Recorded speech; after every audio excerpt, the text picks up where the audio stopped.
Good morning everyone. तो आज हम बात करेंगे सेंट्रीपिटल फोर्स। तो सेंट्रीपिटल फोर्स के लिए फॉर्मूला डिराइव करेंगे, थोड़े से एग्जांपल डिस्कस करेंगे और उसके बाद हम बात करेंगे सेंट्रीफ्यूगल फोर्स की। फिर हम बात करेंगे एप्लीकेशंस ऑफ सेंट्रीफ्यूगल फोर्स। फिर banking of the road topic पे हम डिस्कस करेंगे। तो सबसे पहले आपका सेंट्रीपिटल फोर्स। तो जिस फोर्स की वजह से कोई ऑब्जेक्ट किसी सर्कल के अलोंग घूमेगा, उस फोर्स को क्या बोलते हैं? That force is called your centripetal force. The force which is required to put a body to move along a circle, कि ऐसी फोर्स जिसकी वजह से कोई ऑब्जेक्ट जो है वो सर्कुलर मोशन में चलने के लिए क्या हो जाए, फोर्स्ड हो जाए। तो उस फोर्स को क्या बोलते हैं? That force is called your centripetal force. तो मान लो कोई आपने एक छोटा सा स्टोन लिया है, वन एंड ऑफ वन आपका जो स्टोन है उसको हमने टाई किया किसके साथ? थ्रेड के साथ। और जो दूसरा एंड है उसको हमने हाथ में रखा और उसको हमने स्टोन को सर्कल में घुमाया। तो आपका जो स्टोन है वो सर्कल में घूमता रहेगा। जैसे हम थ्रेड को छोड़ देंगे तो आपका जो स्टोन है वो फ्लाई ऑफ करेगा किस डायरेक्शन में? टेंशियल डायरेक्शन में यूं करके फ्लाई ऑफ करेगा। अगर यहाँ जाके छूटेगा तो यूं करके आएगा आपका। यहाँ जैसे हम थ्रेड को छोड़ें तो यूं करके जाएगा। यहाँ जैसे जाएगा तो इसका मतलब ये हुआ, ये तो डायरेक्शनल इनर्शिया की वजह से आपका जो ऑब्जेक्ट है जिस डायरेक्शन में मूव करता जा रहा है उसी डायरेक्शन में वो चलता रहना चाहेगा। That is inertia of the direction. तो आपका जो ऑब्जेक्ट है वो सर्कुलर मोशन में किस फोर्स की वजह से चलेगा, उस फोर्स को क्या बोलते हैं? That force is called centripetal force. और इसकी डायरेक्शन होती है toward the centre of circle. ये आपका सर्कल का सेंटर है, ये सेंटर की तरफ इसकी डायरेक्शन होगी। तो that's why it is called central seeking force. Why that is called central seeking force? तो हमने लास्ट टाइम सेंट्रीपिटल एक्सेलरेशन के लिए एक्सप्रेशन निकाला था। सेंट्रीपिटल के लिए एक्सेलरेशन के लिए फॉर्मूला था आपके पास v²/r। If m is the mass, जो मास आपकी अलोंग सर्कल घूम रही है, if m is the mass of that object, तो आपकी सेंट्रीपिटल फोर्स क्या हो जाएगी? Centripetal force is equal to mass into acceleration. तो ये बन जाएगा आपके पास mv²/r। So this is the simplest example of your simplest expression for your centripetal force. फिर लीनियर वेलोसिटी और आपकी एंगुलर वेलोसिटी के बीच में रिलेशनशिप क्या है? v is equal to r omega. Omega cross r होता है। ऑपरेट करें ओमेगा और r 90 डिग्री, इसमें ओमेगा और r 90 डिग्री पे हैं तो ये सीधा आ जाएगा आपके पास। इस वैल्यू को सब्स्टिट्यूट करें हम तो सेंट्रीपिटल फोर्स क्या बन जाएगी? हियर इज m और ये बन गया आपके पास r omega it's whole square divided by r। So तो 1r कैंसिल विद r, तो ये बन गया आपके पास। और ओमेगा होता है आपके पास, your omega is equal to 2π/t। इस वैल्यू को सब्स्टिट्यूट करें तो आपके पास सेंट्रीपिटल फोर्स की वैल्यू आ जाएगी mr, here is 2π/t it's whole square, यूँ करके। तो ये बन जाएगा आपके पास 4π² mr isn't it divide by t²। 1/t frequency के बराबर, reciprocal of time period is equal to frequency. तो ये बन जाएगा आपके पास expression. So 4π² mr into new square, where nu is equal to 1/t। ठीक है, तो न्यू स्क्वायर क्या हो गया? Nu square is equal to 1/t²। इस तरह से इसको यूज़ किया हमने इस इक्वेशन में, तो आपके पास ये बना रिलेशन। तो आपका जो स्टोन का एग्जांपल दिया मैंने, आपका जो सोलर सिस्टम है, देखिए sun is at the centre of a solar system and earth revolves around the sun. और जो सेंट्रीपिटल फोर्स आएगी किसकी वजह से आएगी? तो सन और अर्थ का जो एग्जांपल है ना, उस केस में सन एंड प्लैनेट्स के बीच में सेंट्रीपिटल फोर्स होगी, जो ग्रेविटेशनल फोर्स होगी that will provide necessary centripetal force. Sun और अर्थ तो आपका जो अर्थ है that revolves around the sun in an elliptical path, ठीक है, इलिप्टिकल पाथ में चलता है, तो यहाँ से सेंट्रिपेटल फोर्स यूँ करके होगी, इजंट इट। तो इस तरह से this is your earth, this is your son. तो सन और अर्थ के बीच में, because your earth revolves around your son, so centripetal force must be there. So what provides your necessary centripetal force? तो necessary centripetal force किसकी वजह से आती है? तो it is the gravitational force, और आपकी जो centripetal force होगी gravitational force के equivalent होगी, isn't it? तो अंदर की तरफ जो force आएगी centripetal force होगी that is provided by gravitational force between sun and earth। तो इसका ये हुआ। फिर दूसरा आपने पढ़ा है एटॉमिक स्ट्रक्चर में, आपका जो एटम में nucleus is at the centre, ठीक है, और electron revolves around electrons revolve around the nucleus, यूँ करके रिवॉल्व करते हैं। सो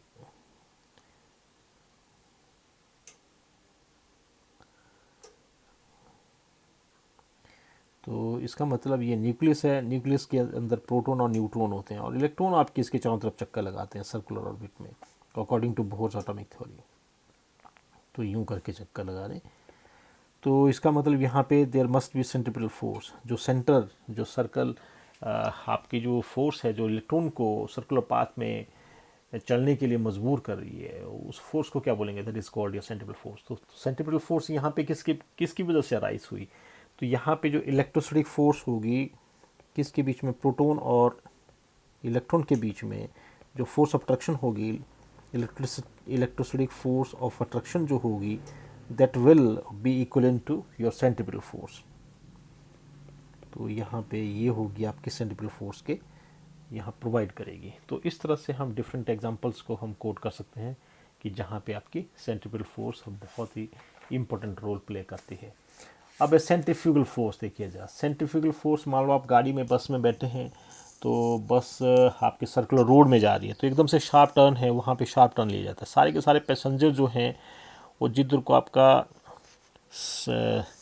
सर्कल का जो सर्कुलर रोड है उसका जो सेंटर होगा उसके अपोजिट डायरेक्शन में सारे के सारे पैसेंजर्स को फोर्स लगती है। तो जो बाहर की तरफ जो फोर्स लगेगी, that force is nothing but that is your centrifugal force. तो आप रोटेटिंग फ्रेम ऑफ रेफरेंस में जब मूव करते हैं तो जैसे ही तो बाहर की तरफ जो फोर्स लगेगी आपकी ऑब्जेक्ट के ऊपर, so that force is nothing but that is your centrifugal force. ये आपकी शूडो फोर्स होती है, this your pseudo force, imaginary force है, लेकिन it plays very important role. So the force that tends to move the bodies और particles of the rotating frame away from the axis of rotation, है ना। Axis of rotation, जैसे मैंने कहा कि आपका कोई गाड़ी में आप बैठे हो तो एकदम से शार्प टर्न लिया जा रहा है, आपका जो रोड है वो एकदम से शार्प टर्न है, तो वहाँ पे जो पैसेंजर्स हैं वो बाहर की तरफ सेंटर से दूर की तरफ आपकी फोर्स एक्सपीरियंस करेंगे। The passengers will experience force away from the centre of the circular road, that is because of your the force. उस फोर्स को क्या बोलेंगे हम? That force is called your centrifugal force. सो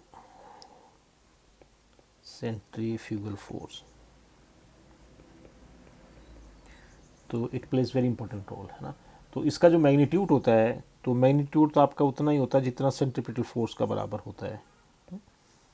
तो magnitude is exactly equal to centripetal force. और application में देखिए जरा, separation of cream from milk. हम क्या करते हैं, मिल्क से क्रीम निकालना होता है, जो क्रीम सेपरेटर होता है ना। जब क्रीम सेपरेटर आपका घूमेगा तो उसकी जो एक्सिस होगी, इजंट इट, तो आपने देखा होगा जो आपका जो दूध होता है, दूध में जो क्रीम के पार्टिकल्स होते हैं वो लाइटर होते हैं, ठीक है। जब लाइटर पार्टिकल होंगे तो आपकी जो फोर्स लगेगी क्रीम के पार्टिकल्स के ऊपर वो डिपेंड करती है मास के ऊपर। बीइंग लाइटर, तो आपके जो पार्टिकल्स होंगे, क्रीम के पार्टिकल होंगे, दे विल एक्सपीरियंस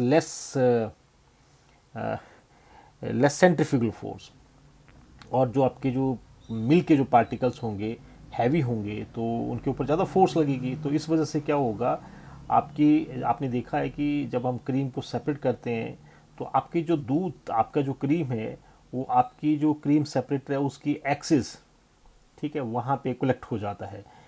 तो आपका जो मिल्क है वो रिम ऑफ द क्रीम बाहर लार्ज डिस्टेंस पे वहाँ पे स्टे करता है। तो this is because of your centrifugal force की वजह से, क्योंकि जो क्रीम के पार्टिकल्स हैं लाइटर हैं मास में, तो लेस फोर्स लगेगी, तो आपकी जो एक्सिस है क्रीम सेपरेटर की वहाँ पे इकट्ठा होगा, और जो मिल्क है वो आपका उसको ज़्यादा फोर्स लगेगी तो उसके रिम की तरफ निकलेगा, बाहर की तरफ निकलेगा दूर डिस्टेंस पे। तो this is the best example, तो क्रीम सेपरेटर का एग्जांपल। दूसरा है, आपने देखा है कि हम वॉशिंग मशीन में कपड़े ड्राई करते हैं, तो वॉशिंग मशीन में जो ड्रायर होता है तो वो एक सिलिंड्रिकल वेसल्स होता है, सिलिंड्रिकल वेसल होगा, सिलिंड्रिकल वेसल होगा और उसमें होल्स होंगे। सिलिंड्रिकल वेसल के साथ साथ उसमें होल्स होते हैं, तो जैसे ही उसको रोटेट किया जाएगा, जो कपड़े आपने ड्राई करने तो एकदम से उसको रन किया जाएगा, तो आपका सिलिंड्रिकल वेसल रन करेगा, तो आपकी जो जैसे रन करेगा तो आपके जो वाटर के जो पार्टिकल्स हैं they will experience centrifugal force experience करेंगे, और जो होल्स होंगे आपके सिलिंड्रिकल वेसल से, वहाँ से आपका पानी बाहर निकल जाएगा और कपड़े वहाँ पे स्टे करेंगे अंदर सिलिंड्रिकल वेसल में, तो इसी वजह से आपका पानी जो है वहाँ से बाहर निकल जाएगा। So this is the procedure of drying wet clothes in your washing machine. तो यहाँ पे भी हम यूज़ करते हैं, यहाँ पे भी कौन सी चीज़ यूज़ होती है, आपकी आपकी centrifugal force plays very important role. फिर आपकी जो बल्जिंग ऑफ अर्थ, आपकी जो अर्थ है तो थोड़ी सी बल्ज आउट है, बिल्कुल स्फेरिकल शेप में नहीं है, तो जहाँ पे इक्वेटर है वहाँ से थोड़ी सी बाहर को निकली है। तो जब अर्थ बनी होगी तो उस स्टेट में मोल्टन स्टेट में रही होगी, तो इसने रोटेट किया होगा, तो रोटेट कर रही सन के चारों तरफ, तो जब रोटेट करी तो सेंट्रीफ्यूगल फोर्स, तो सेंट्रीफ्यूगल फोर्स की वजह से आपकी जो अर्थ है जहाँ पे इक्वेटर है वहाँ से थोड़ी सी बल्ज आउट हुई, ठीक है, बल्जिंग। तो इस वजह से आपके जो इक्वेटर पे आपकी जो अर्थ है थोड़ी सी बल्ज्ड आउट हुई है, बाहर की तरफ निकली, because of centrifugal force acting on the rotating earth, जो रोटेट कर रही थी अर्थ उसके ऊपर सेंट्रीफ्यूगल फोर्स लगी। फिर आपको बस का एग्जांपल, पैसेंजर का एग्जांपल मैंने दे दिया। तो एक और एग्जांपल है आपके पास, देखिए वेल नोन एग्जांपल है, जैसे आपके पास बकेट है, बकेट में आपने पानी लिया है और उस बकेट को हम क्या कर रहे हैं, उसको हम रोटेट कर रहे हैं। तो मान लो बकेट है, इसको हम रोटेट करें यूँ करके, तो जब पीक पे भी चला जाएगा तो पानी आपका फॉल ऑफ नहीं करेगा, ठीक है, इवन हाईएस्ट पॉइंट पे पानी आपका नीचे नहीं गिरेगा। तो ये क्यों, आपकी जो इसका जो वेट है, वेट को नीचे की तरफ इसकी डायरेक्शन है, लेकिन यहाँ पे सेंट्रीफ्यूगल फोर्स है वो लगेगी ऊपर की तरफ। तो सेंट्रीफ्यूगल फोर्स की वजह से जब हम वर्टिकल सर्कल में बकेट फुल ऑफ वाटर उसको रोटेट करें, even at the highest point water does not spill out, वो स्पिल नहीं करेगा, फॉल नहीं करेगा, बिकॉज ऑफ सेंट्रीफ्यूगल फोर्स। तो यहाँ पे जो आपकी जो वेट है या सेंट्रीफ्यूगल फोर्स लग रही है पानी के ऊपर नीचे की तरफ, तो उसको क्या करेगी, सेंट्रीफ्यूगल फोर्स उसको बैलेंस कर जाएगी। तो ये कुछ एक एग्जांपल एप्लीकेशंस थी आपकी सेंट्रीफ्यूगल फोर्स की। अब करेंगे हम कुछ एक एग्जांपल करेंगे हम सर्कुलर मोशन के। तो पहला एग्जांपल है आपका motion of a vehicle on a level circular road. कोई आपका सर्कुलर रोड है, बिल्कुल ही लेवल्ड है, तो उस केस में क्या होगा, देखिए ज़रा, जब कोई गाड़ी जो है टर्न को नेगोशिएट करेगी, ये मान लो आपका रोड है, ठीक है, इसका कहीं पे यहाँ पे कहीं पे सेंटर होगा इसका, ऐसे जैसे होगा सर्कुलर रोड है तो कहीं ना कहीं पे तो सेंटर होगा, यूँ करके लेट आर द आर इसका रेडियस है, इजंट इट। तो यहाँ पे कोई भी ऑब्जेक्ट है वो मूव कर रहा है, यूँ करके मूव कर, जब आपका सर्कुलर रोड को टर्न करेगा तो यहाँ पे क्या होगा, इसके ऊपर आपकी क्या लगेगी, सेंट्रीपिटल फोर्स लगेगी, और सेंट्रीपिटल फोर्स की वैल्यू क्या होगी, mv²/r। ये फोर्स एक्ट करेगी किधर को, सेंटर की तरफ एक्ट करेगी, इजंट इट। तो आपका जो वेट है किसी भी ऑब्जेक्ट का, वेट इज ऑलवेज, मैं इसको थोड़ा डार्क कलर दूसरे कलर में कर रहा हूँ, तो वेट है, वेट आपका जाएगा नीचे की तरफ, और जो नॉर्मल रिएक्शन है वो नॉर्मल रिएक्शन आपका इधर को जाएगा। तो आपका यहाँ पे एक हो गया R = mg के बराबर, ठीक है, और अंदर की तरफ सेंटर की तरफ फोर्स लगेगी, सेंट्रीपिटल फोर्स, तो यहाँ पे अंदर की तरफ फोर्स लगेगी, ठीक है। तो यहाँ पे क्या करेगी, आपकी जो फोर्स अंदर की तरफ लगेगी तो उसकी वैल्यू जो है दैट शुड बी > mv²/r, ठीक है, क्योंकि जो फोर्स ऑफ फ्रिक्शन है, ठीक है, ये फ्लाई ऑफ करने की कोशिश करेगा किधर को, ये बाहर की तरफ फ्लाई ऑफ करने की कोशिश करेगा। तो यहाँ पे जो सेंट्रीपिटल फोर्स है, ये सेंट्रीपिटल फोर्स आपकी सेंट्रीपिटल फोर्स लगी अंदर की तरफ, और आपका जो फोर्स ऑफ फ्रिक्शन होगी ये भी अंदर की तरफ लगेगी ऐसे। ये लिखा मैंने force of friction, isn't it? क्योंकि आपका जो ऑब्जेक्ट है जब सर्कुलर और इसमें चलेगा, पाथ में चलेगा, तो ये बाहर की तरफ फोर्स एक्सपीरियंस करेगा बिकॉज ऑफ सेंट्रीफ्यूगल फोर्स। तो लेकिन जब ये बाहर की तरफ, तो यहाँ पे टायर जो है इसके, जो आपका ऑब्जेक्ट है उसके टायर के बीच में फोर्स ऑफ फ्रिक्शन होगी। तो फोर्स ऑफ फ्रिक्शन की डायरेक्शन किधर को होगी? ये होगी toward the centre of your, हाँ, towards the centre of your circular जो आपका पाथ है उसका जो सेंटर होगा वहाँ पे। तो आपकी जो फोर्स ऑफ फ्रिक्शन होगी दैट शुड बी एग्जैक्टली, या तो वो सेंट्रीपिटल फोर्स के बराबर होनी चाहिए या इससे ज़्यादा होनी चाहिए। अगर इससे कम होगी तो आपकी जो ऑब्जेक्ट है वो स्किड कर जाएगा। आपका जो ऑब्जेक्ट है, व्हीकल है, कार है, तो सर्कुलर जब प्लेन रोड है तो अगर उसकी स्पीड ऑप्टिमम वैल्यू से ज़्यादा होगी ऐसे भी तो स्किड कर जाएगा बाहर, ठीक है। तो जो फोर्स ऑफ फ्रिक्शन होगी that should be greater then, आपकी सेंट्रीपिटल फोर्स से ज़्यादा या उसके कम से कम बराबर होनी चाहिए। तो आपकी जो फोर्स ऑफ फ्रिक्शन होता है, फोर्स ऑफ फ्रिक्शन किस चीज़ के बराबर होता है? ये होता है म्यू इंटू आर, ठीक है। अगर स्टैटिक फ्रिक्शन है तो यूँ करके इस वैल्यू को सब्स्टिट्यूट कर दो यहाँ पे, तो क्या बन जाएगा आपके पास? म्यू एस इंटू आर, ठीक है। That should be greater than और equal to M, here is V square upon R. M की वैल्यू सब्स्टिट्यूट कर दो, एम की वैल्यू एम जी की, आर की वैल्यू एम जी के बराबर, तो यहाँ से बन गया आर की वैल्यू बन गई आपके पास एम जी के बराबर। That should be greater than equal to M V square upon R. तो एम एम कैंसल्स आउट, तो यहाँ से बन गया ये mu S G R G, cross multiply किया, it is greater than equal to V square. और V square is less than और equal to mu S R G. तो टेकिंग स्क्वायर रूट, तो ये वैल्यू है वेलोसिटी के ना, taking square root, तो ये वैल्यू जो है म्यू एस आर जी, ये निकली वो वैल्यू। इस वैल्यू को कैलकुलेट कर लेंगे हम कि आपका सर्कुलर रोड है उसका रेडियस कितना है, यहाँ पे पुट कर देंगे उस वैल्यू को, आर की वैल्यू यहाँ पे सब्स्टिट्यूट कर देंगे। तो म्यू एस की वैल्यू, आपकी जो टायर और आपका जो रोड है उसके बीच में कितना आपका स्टैटिक फ्रिक्शन होगा उसकी वैल्यू, और जी की वैल्यू 9.81 मीटर पर सेकेंड स्क्वायर, इस वैल्यू को यूज़ करेंगे तो यहाँ से वेलोसिटी की वैल्यू आ जाएगी। तो ये वैल्यू होगी, अगर इस वेलोसिटी से ज़्यादा अगर उस रोड पे कोई ऑब्जेक्ट मूव करेगा, चाहे वो साइकिल हो, व्हीकल हो, स्कूटर हो, तो आपका जो ऑब्जेक्ट है वो क्या कर जाएगा? स्किड ऑफ कर जाएगा, बाहर निकल जाएगा वो। तो यहाँ पे तो ये वैल्यू होगी आपकी ऑप्टिमम या मैक्सिमम स्पीड की वैल्यू होगी। इस वैल्यू से थोड़ी सी ज़्यादा वैल्यू हुई तो आपका जो ऑब्जेक्ट है वो स्किड कर जाएगा, तो एक्सीडेंट हो सकता है उसमें। फिर क्या किया गया देखिए जरा, इस प्रॉब्लम को ओवरकम करने के लिए, क्योंकि फोर्स ऑफ फ्रिक्शन है, जब आपका रेनी सीजन होगा, जिस दिन रेनी वेदर होगा, तो उस टाइम क्या होगा कि आपका जो रोड होगा उसके ऊपर पानी होगा, वेट रोड होगा, तो उस केस में फोर्स ऑफ फ्रिक्शन की वैल्यू और कम हो जाएगी। तो इसका मतलब आपके रेनी डे में तो आपकी जो सर्कुलर रोड पे तो स्पीड बहुत ही कम हो जाएगी। इसीलिए एक टेक्निक और यूज़ किया कि आपका जो रोड है उसका जो आउटर एज होगा उसको थोड़ा सा ऊपर उठाया होता। Outer as of the road is raised bye certain angles, कुछ एंगल से उसको ऊपर रेज किया होता है। जब रेज किया उसको ऊपर, तो वहाँ पे आपकी जो सेंट्रीपिटल फोर्स है उसको प्रोवाइड करने वाले दूसरे फैक्टर भी रोल प्ले करते हैं।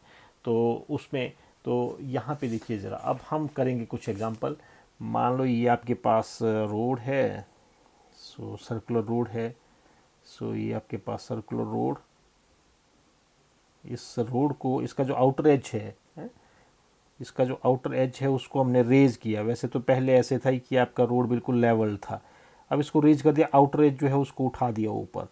अब इस थीटा एंगल से हमने इसको रेज किया, ये है एंगल ऑफ बैंकिंग एंगल है ना, कितने एंगल से इसको ऊपर रेज किया हमने, तो आउटर एज को उठाया हमने। अब कोई भी ऑब्जेक्ट होगा तो इसके ऊपर जो ऑब्जेक्ट चलेगा, तो देखिए ज़रा कैसे हम उसको विजुलाइज करेंगे। ये मान लो आपकी कोई गाड़ी है, उसका टायर दिख रहा है आपको, ये यूं करके, ठीक है, मैं ऐसे ही बना रहा हूँ इसको। मान लो ये इस तरह से सिचुएशन होगी, तो आपका जो नॉर्मल रिएक्शन होगा, नॉर्मल रिएक्शन तो सरफेस के नॉर्मल ही होगा, वो उसकी डायरेक्शन हमेशा ऐसे रहेगी, ठीक है। पहले नॉर्मल रिएक्शन ये था, ये बना आर आपका। तो इस केस में देखिए ज़रा, पहले ये था नॉर्मल रिएक्शन, ये let this angle is your theta, तो ये बन गया आपके पास आर कॉस ऑफ थीटा। और ये इधर को देखिए जो आर है that is also playing contributing towards centripetal force, R sine theta, तो ये हुआ आर साइन थीटा यहाँ पे, ठीक है। तो यहाँ पे आर साइन थीटा जो है, इट इज़ जो नॉर्मल रिएक्शन है उसका जो साइन कंपोनेंट, वर्टिकल कंपोनेंट है, that is toward the centre of, centre यहीं पे कहीं पे होगा। तो इसका मतलब यहाँ पे it is toward the centre of your circle, ठीक है, सर्कुलर पाथ। तो it is providing you necessary centrifugal force. तो आर साइन थीटा की वैल्यू क्या हुई, आर साइन थीटा, ये क्योंकि किधर को है, ये आपके सर्कुलर रोड के सेंटर की तरफ है, तो जो ये फोर्स प्रोवाइड करेगा, normal reaction is some sort of force का कंपोनेंट है ये, तो उसकी वैल्यू क्या होगी, it is M V square upon R होगी, इजंट इट। और यहाँ पे देखिए जो आपका जो वेट होता है, weight is always toward the centre of earth, ये एम जी के बराबर। तो दूसरी इक्वेशन बनी आर कॉस थीटा, तो R cos theta is equal to M G के बराबर। Now we have two equations, इन दोनों इक्वेशंस को आप डिवाइड करो, we have two equations, equation number 1, equation number 2। यहाँ पे हमने इग्नोर किया है फोर्स ऑफ फ्रिक्शन को, हमने वी हैव निगलेक्टेड कि फोर्स ऑफ फ्रिक्शन को हमने निगलेक्ट किया। दूसरा केस करेंगे जिसमें फोर्स ऑफ फ्रिक्शन का को भी हम कंसिडर करेंगे, तो उस केस में थोड़ा सा डिफरेंट ये आएगा, dividing this two equations.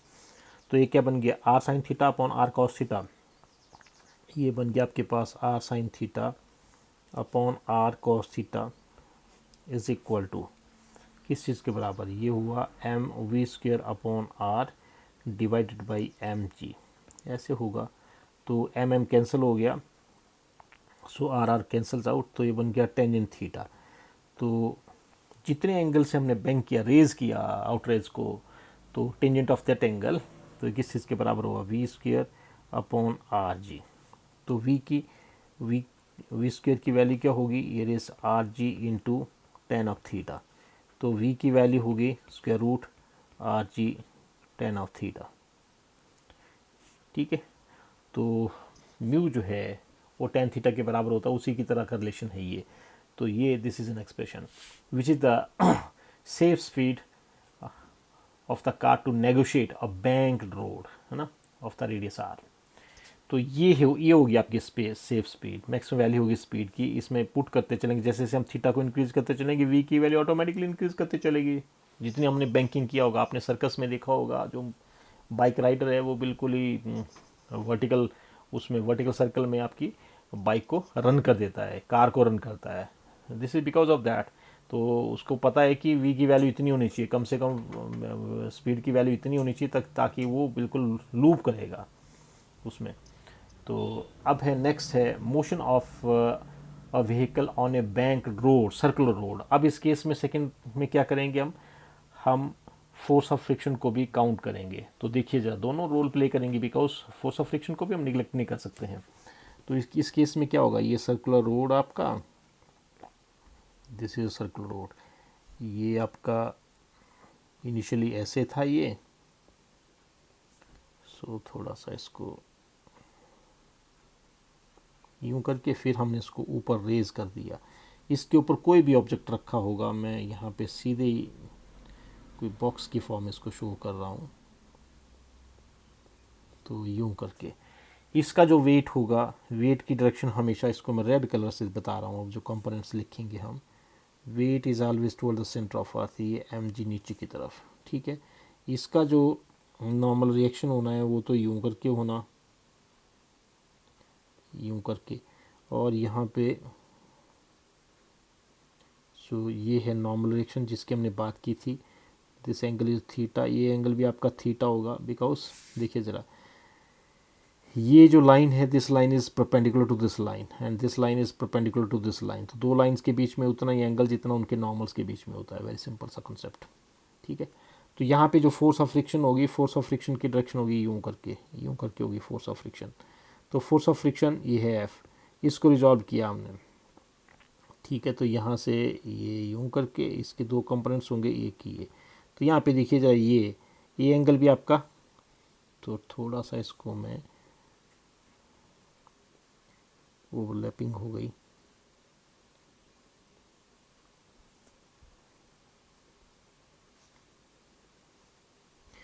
So this is force of friction.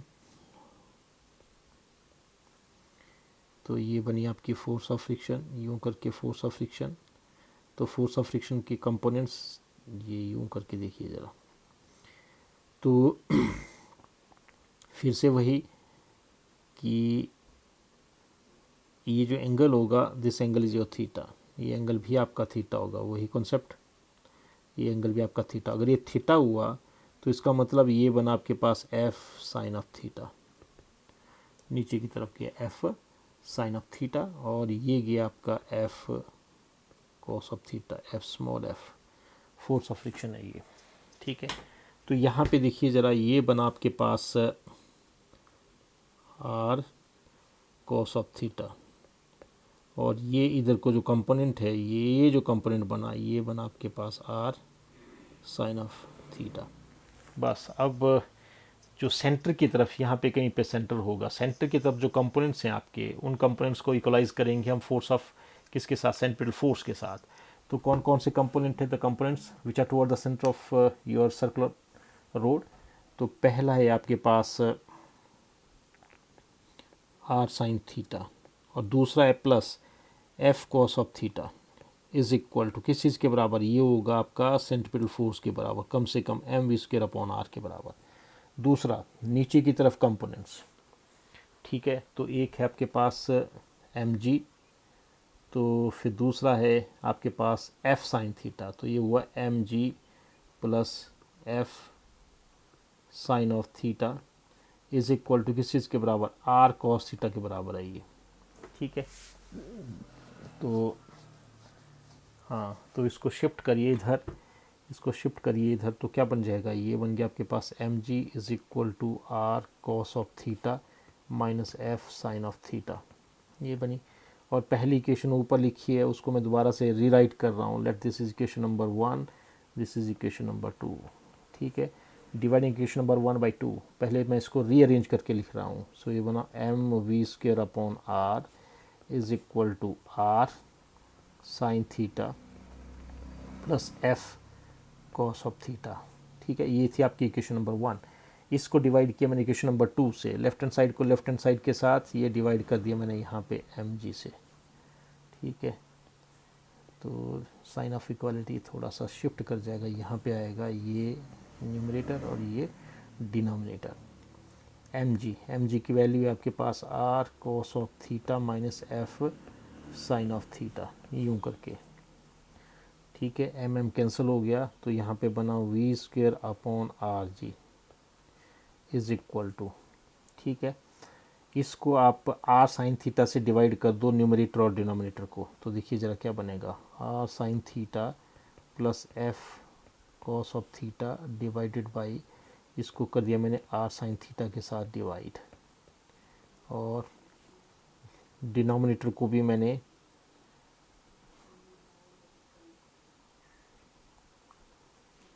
ठीक है, लेट मी चेक,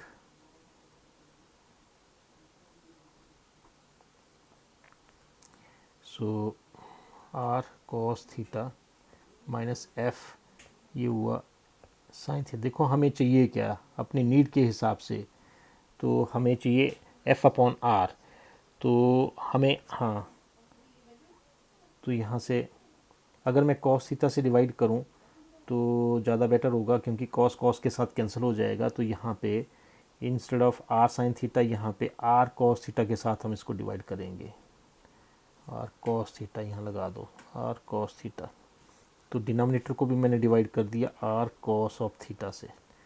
अगर साइन से भी डिवाइड करें कोई प्रॉब्लम नहीं, कॉट थीटा आना है तो थोड़ा सा आपकी कॉम्प्लिकेशंस बढ़ जाएंगी इसमें, बाकी तो कोई प्रॉब्लम नहीं होगी।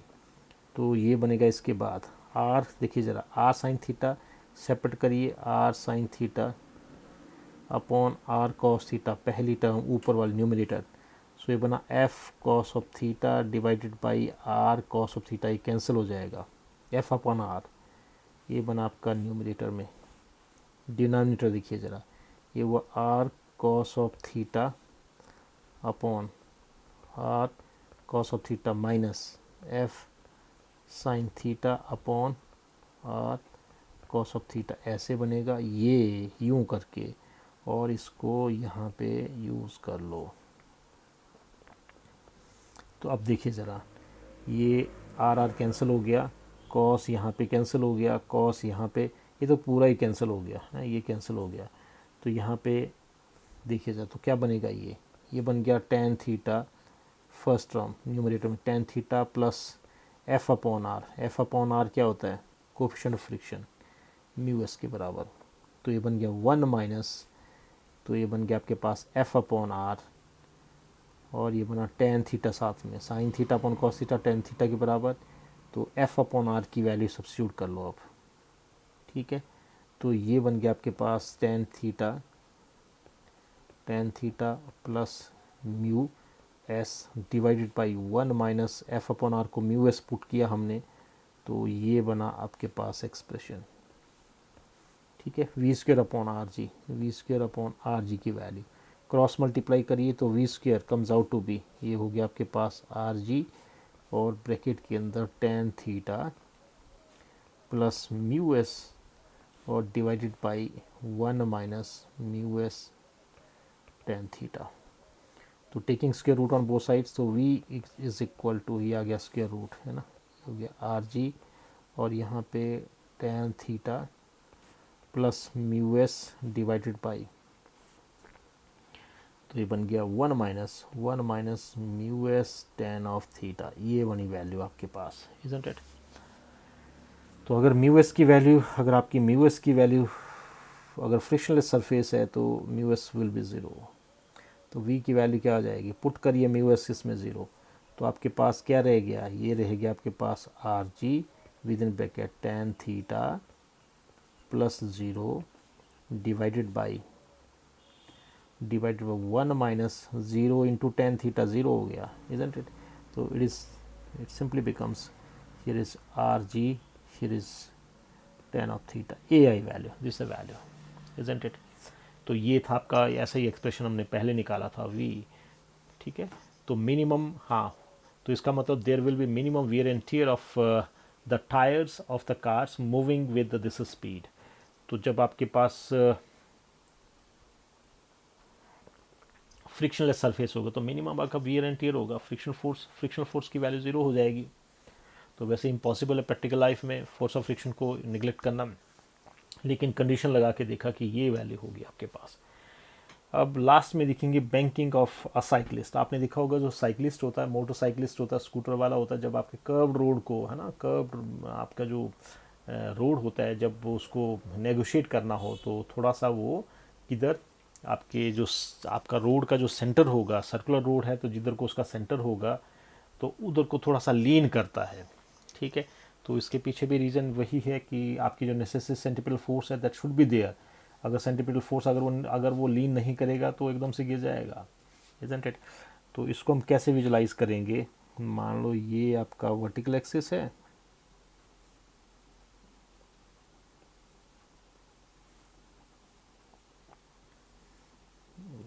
तो it is not working, now it is,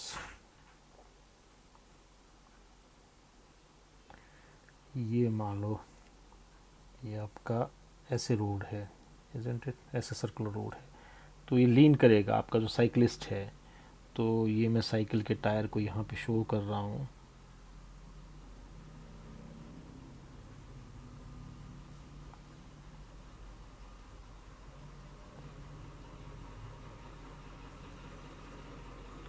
आपका जो नॉर्मल रिएक्शन होगा वो तो ऐसे ही होगा, ये नॉर्मल रिएक्शन होगा आपका, ठीक है। तो नॉर्मल रिएक्शन को रिजॉल्व कर देंगे हम दो कंपोनेंट में। वैसे तो पहले आपका वर्टिकल डायरेक्शन में नॉर्मल रिएक्शन होना था जब आप लेवल रोड पे जा रहे हैं, तो ये एंगल बन गया थीटा, जितने एंगल से डेविएट हुआ, तो this is your R cos of theta, और ये हो गया आपका आर साइन ऑफ थीटा। ये आपका जो वेट है, वेट तो हमेशा नीचे की तरफ ही एक्ट करता है, अर्थ के सेंटर की तरफ। तो इक्वलाइज करिए ज़रा, तो यहाँ से आपका जो आर साइन थीटा है it is towards the centre of the circular road, जहाँ पे सेंटर होना चाहिए। तो इसका मतलब सेंटर की तरफ ये प्रोवाइड कर रहा नेसेसरी सेंट्रिपिटल फोर्स। तो यहाँ से हो गया R sine theta is equal to M V square upon R के बराबर, equation number 1। Equation number 2 is R cos theta की वैल्यू किस चीज़ के बराबर, एम जी के बराबर। डिवाइड करिए दोनों इक्वेशंस को, ठीक है, लेफ्ट हैंड साइड के साथ left hand side, right hand side के साथ राइट हैंड साइड। तो ये बन गया आपके पास आर आर कैंसिल हो गया, so tan theta is equal to, ये बन गया आपके पास V square upon R G. तो v की वैल्यू क्या होगी, फिर से वही expression R G times tan of theta, ये आया आपके पास एक्सप्रेशन।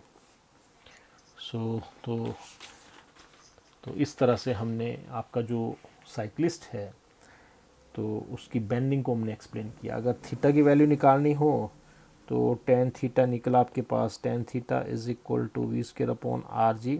थीटा की वैल्यू कम होनी चाहिए, कम कब होनी चाहिए, तो वी की वैल्यू कम होनी चाहिए, आर की वैल्यू ज़्यादा होनी चाहिए, जी की वैल्यू तो कांस्टेंट है, तो थीटा की वैल्यू क्या होगी, tan inverse here is v square upon rg, isn't it? So clearly theta depends upon v and r at a place। तो थीटा की वैल्यू डिपेंड करेगी किस चीज़ के ऊपर, v के ऊपर, r के ऊपर। For safe turn theta should be very small. Safe turn के लिए आपकी थीटा की वैल्यू स्मॉल होनी चाहिए। If v is small, small कब होगी, अगर v की वैल्यू स्मॉल होगी, r की वैल्यू ज़्यादा होगी। Thus the turning of cycle should be at a slow speed and along a track of larger radius, isn't it? तो ये था कि आपका जो साइकिलिस्ट है क्यों बेंड करता है, ताकि उसको नेसेसरी सेंट्रिपिटल फोर्स बन जाए और वो वहाँ पे नीचे ना गिरे, ताकि आपकी साइकिल बिल्कुल, आपकी साइकिल सर्कुलर रोड पे भी बिल्कुल आराम से चल सके। सो दिस इज़ था, ये था आपका bending of A cyclist. So I think it is sufficient for today. So thank you very much.